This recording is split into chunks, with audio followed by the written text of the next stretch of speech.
Hey, welcome back. It's Gary. It is Saturday, July 12th, 7:07 right now.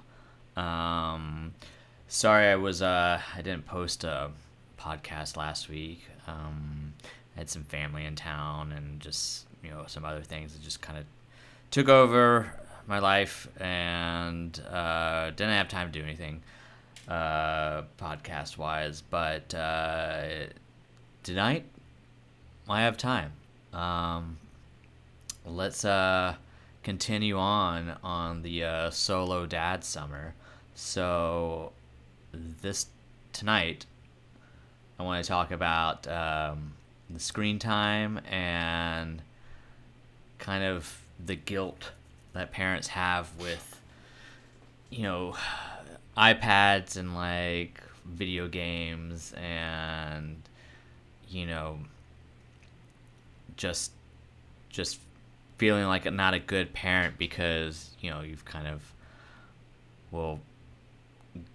give your kid an iPad just to like give yourself some space or just to preoccupy them or you're just exhausted.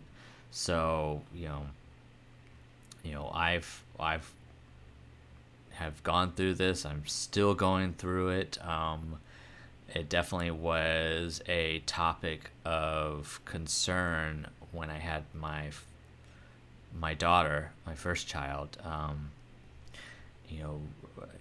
Before she was born, I know that her mother and I had discussed about screen times and what we want to do, and we had these grand ideas that we're going to be those type of parents that are just going to not let our kid be rely on watching YouTube or watching movies on the phone or the iPad or the TV, that we're going to get her into healthier things like building things with blocks and like puzzles and like wanting to go outside and play and use artwork and put all her curiosities into things like that. We had these grand ideas that like that's what we're going to do. Then we had the baby, and then she got older. And then all of a sudden, we reached for our iPhones and we gave that to our daughter when she was crying in the car, and it calmed her down. She stopped crying.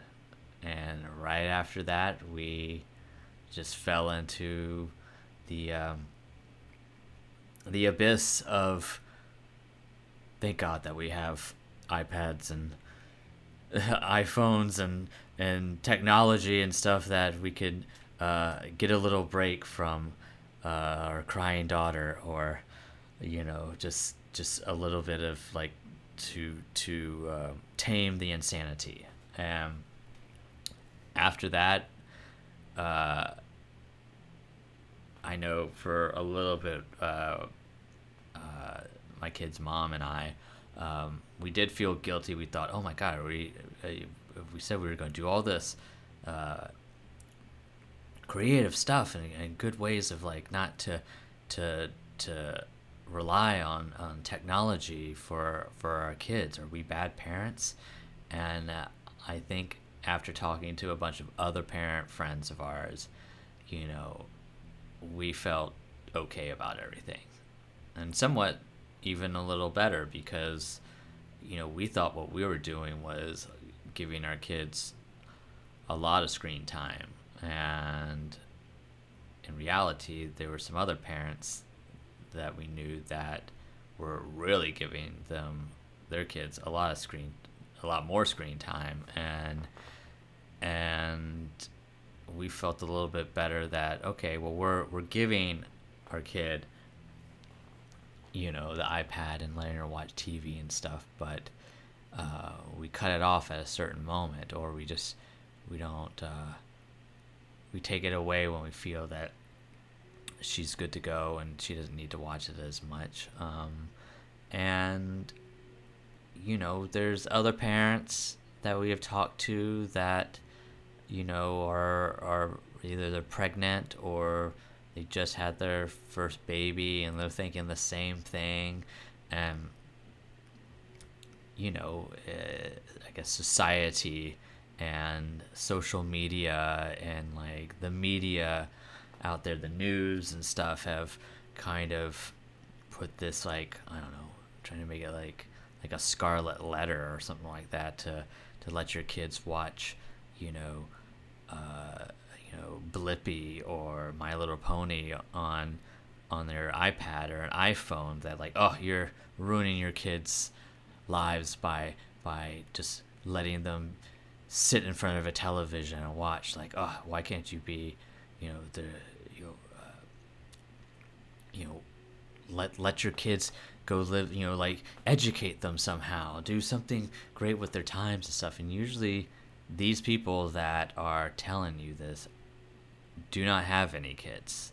They're just like backseat wannabe parents, and those people piss me off a lot. Like, because you know they don't have any kids, they don't know what it's like, and they're just sitting there judging you when they haven't experienced it for themselves. And I've had some personal friends that acted like that. I mean, I didn't have any kids of my own at the time, but we had some other friends that had some kids, and these certain people, a couple, would extremely judge uh, these other parents. And I said something to them. I said, well, like, I don't know, I guess when you become a parent, things change, so if you guys ever have a kid, you might be, singing a different tune. And they just kind of, I don't know, snap back and just be like, no, we're not going to be like that. We're going to be, like, responsible parents, and have our kid interested in and using their hands all the time, and having their curiosity be drawing on a paper and all this stuff, blah blah blah blah blah.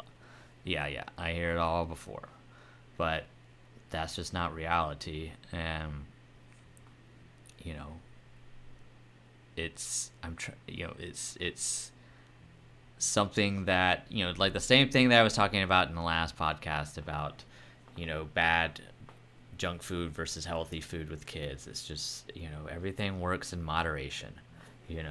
Having your kid watch television or control the iPad or something like that is okay, just in moderation. Even it out. My now that, like, my daughter's older, yeah, she'll watch her iPad, she'll watch her shows and stuff like that. But then at the same time, while she's doing that, she's drawing, or she's trying to create like a paper dragon puppet, and she's doing all this stuff while the TV is on, and she's being creative and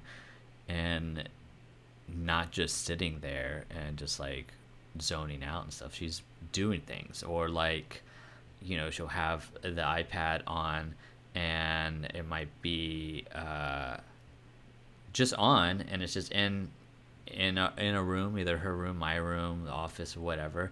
Yet it's on, but then she's playing with her little toys and stuff like that on the side. It's just, I don't know, it's just kind of there, and I don't see any harm in that, because she's, like I said, she's not zoning out, being a zombie into the technology. She has it there as kind of like background noise for what she wants to do, and I can't complain about that, because that's what I do. And I think that that's exactly what her mother does too. My kid's mother and I are both artists, and I know that during my times before, when I'm doing my work, um, I like to have television on. I like to have music on in the background so I could focus on stuff. And the same with my kid's mother when she's doing her work. She likes to have music on, or a television, like comedy special or something like that in the background. That's okay. And I see that in my oldest kid right now, that she'll watch stuff. She's still a kid. She's still 5 years old. And so, she will definitely kind of like zone out into certain shows, but she snaps out of it, and she just, and when she wants to go wants to do something creative, she'll go and do it. And when I think that it might be too much TV time, I say, let's go. We're going to the park right now. We're going to go on a ride. Let's go. And there's no complaining. There's no like, I want to sit here and finish watching, this YouTube show. She's like, okay, yeah, let's go. Let's go to the mall. Let's go do this. I'm ready to go. And, I couldn't be, I guess, happier that that she hasn't really, let technology and TV time and stuff like that kind of control her. She's choosing to have both of them at the same time. She's like, well, I want to watch a show, but I'm ready to go do some stuff outside, or I'm ready to go do my own kind of creative artwork, or just play on my own. And I think that's wonderful. I think that's wonderful that she's chosen to do that. My son is, a little different because he just turned 3, and he was still only like the past year or so is when he actually really kind of got into looking at his little Kindle Fire that he I would put shows on for him. Beforehand I just used the little tablet as something that I would just put in the car so that just for entertainment, and usually I would just put on a show and attach it to the back seat, and he would just watch it. Now that he's older, like, he knows how to click on videos and click on his shows and stuff like that. So he will click through things that he wants to see, and yeah, it's all like kid shows and stuff like that, and like like Blippi and Dougie, all those cartoons and YouTube kid shows and stuff like that, and I allow that to happen just because I think that it grows into the skill of, I don't know, I guess, decision making for him, that he knows that he can touch the screen if he wants to see something else, and then he knows how to pause it, and he knows how to go to the next episode and stuff like that, and if he doesn't like something, he'll skip it and go to a different thing. And I like I said, I think that that's good for him because he's learning how to make decisions on his own instead of me just saying like, hey, this is what you need to watch this. And even though he's 3 years old, he likes to have his shows be kind of interactive to what he plays with, like the way that he plays. The only thing that he loves to do, the main thing, is Hot Wheels and Matchbox and like Monster Jam trucks. Like, that's all that he has, and he just loves to kind of like make traffic jams and like look at their tires and like interact with like police cars and stuff like that. And I think I just for like, I don't know, see what would happen, I just kind of put on YouTube just a video of police cars and fire trucks, like just like live snippets of them that just makes the sounds and everything like that. And he loved that, and he just wanted that. He would just ask for that to be on, so that he would have some kind of soundtrack to his, when he's playing with his fire trucks and police cars and stuff like that. And I thought that was really smart of him to kind of add another dimension to his playing, and I don't like I said, like he does this, he follows the sister, so if he wants to go play, he will just leave the TV, his little tablet, he'll just leave it and just will go, or he'll just ignore it, and I'll just go and turn it off. And at this stage, as a parent, I don't feel guilty for letting them watch stuff. I think that we're in 2025 now, and things have definitely changed. They've changed so much in the past 5 years, where I think it's kind of the new normal now for parents to integrate their children with their technology, which is just iPhones and iPads and Androids and streaming services and YouTube and all that kind of stuff. I think that is now kind of almost considered that parents are like, oh no, you have to do this now. It's no longer kind of a scarlet letter like, oh, screen time with the kids. It's now like, oh no, when your kid's a certain age, you got to go get a Kindle Fire for them. You need to get 2 of them if you need it as a backup, and that will save your life. That's something that now parents will say. It's no longer an issue about it, but now I think that parents are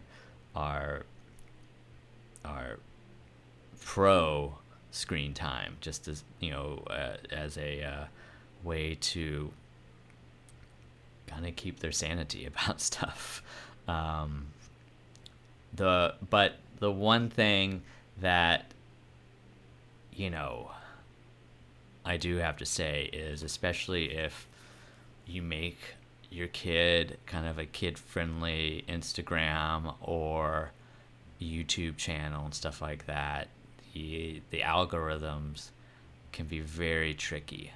Now, I've had to create these things for my daughter, and I thought that I went in and I would be like, okay, well, I'm just going to start subscribing to some of the fun things, fun things that I know are harmless, so that the algorithm will only read that. And it worked. It did start working for a while. It was like, okay, there's nothing bad on this. I'm going to monitor what she's watching, especially when it comes to now that there's stories on YouTube, and then the reels on Instagram and stuff. She knows how to swipe and look at things now, and I've had to look over the shoulder and just be like, okay, that's all great, and a lot of the things I was following, I thought would be harmless stuff. I'd just be like, well, let's follow zoos and My Little Pony and Blippi and cats and dogs, little cute things like that. One of them was I wanted to do deers, and then I found out my mistake on doing something like that. So if I asked to follow deers, it would show a lot of the videos and shorts and stuff would show, just deers in the woods and cute things like that. But then I had to grab the phone from her, because one of the videos that popped up, did have the word deer in it, but it was from a hunting video. And someone had a dead deer that was talking about what they were going to do, skin it and mount its head and all that stuff. And she didn't know what was going on, but I knew what it was. I was like, whoa, how did this get here? And I had to block it, and then also just unfollow, that hashtag of a deer. And now I'm always worried about okay, I can't teach her how to she can't, if she learns how to start following stuff on there, then I have to really police it, or even have to take it away from her. And I've made sure, I've told her many times, I said, listen, like, you know, if I don't like something, I'm going to take the phone away or the tablet, and I'm going to fix it and then give it back to you. And she knows when things are bad and when it's not supposed to be watched. She doesn't question anything about it, but it did give me a little bit of anxiety about, like, oh yes, there are still a lot of dangers and things that parents and myself have to be worried about when it comes to screen time in 2025, because when it comes to, like, the YouTube and like Instagram and stuff like that, yeah, it's really fun and cute seeing these short little videos of like kids opening up toys, or like a cute kitty, meowing and stuff like that. Like, those are the great things about it. But the algorithm's going to algorithm, and is going to toss in, some kind of like totally inappropriate video, even though you've been like, this is, I'm going to block everything in the options, I'm going to do this, and this. It will still creep in and like present something. The internet's ugly soul will come out and and be presented in a 9 by 12 screen format. But like I said, I try not to beat myself up about that. I just try to be responsible and just try to fix the situation. And going in, and it does take a little work to go and do this, but I mean, it's for my kid. I'm trying to make something. I don't want to take something away from her that she kind of enjoys watching, or she'll get inspiration from. I mean, I said earlier that she loves making these little paper dragons, and she wouldn't know anything about that if she didn't see something like that on YouTube and want to try to emulate and create her own version of a paper dragon. So I've seen her watch some of these things and then get inspired and wanting to do the exact same thing. It'd be like, Daddy, can we do like a painting thing like what they did on the video? And I say, yeah, of course, let's go do it. So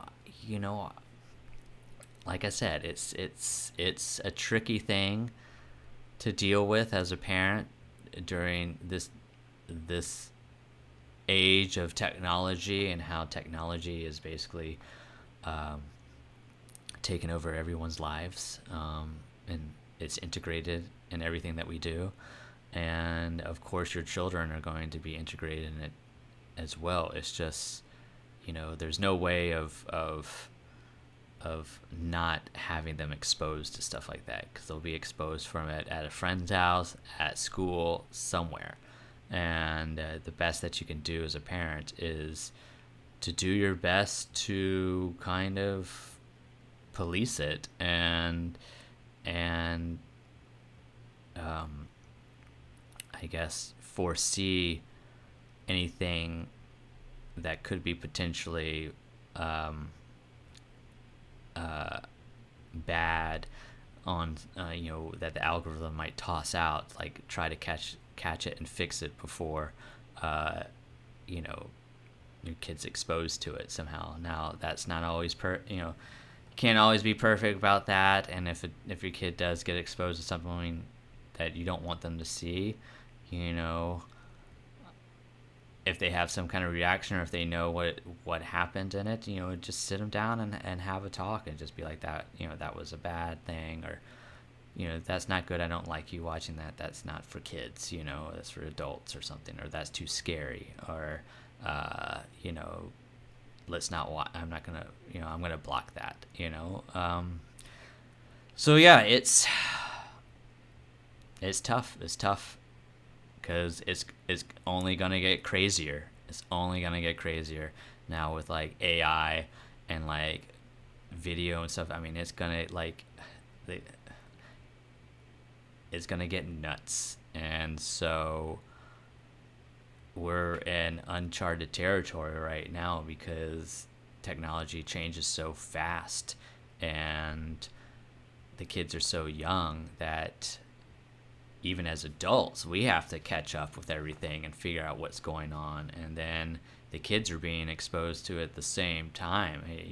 And so you have to be quick to figure out on your own how you can like fix things on your own like social media stuff and everything and like block certain things. And then you got to figure out how you can like kind of guard your kids from certain things that the algorithm might create or AI might do. And oh, it's a mess, but it's just another job now, modern job of the parent. And you know, as I return back to what I originally said at the beginning, that you know, we're not perfect. Parents are not perfect. We just try to do the best that we can do.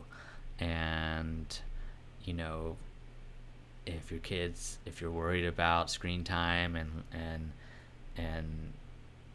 not having letting your kids have, you know, or being guilty that they're not being, you know, creative or educated and they're just like zoning off in TV. It's just like I said, and everything in moderation, you know, just moderation. You know, they're going to be exposed to it anyways, so you might as well police it and control it on your own so that they're not getting it outside of your control. You know, if you police everything and control stuff and kind of put ground rules down in your home, that can get passed over, hopefully, when they're outside of your care at school or a friend's house and stuff like that.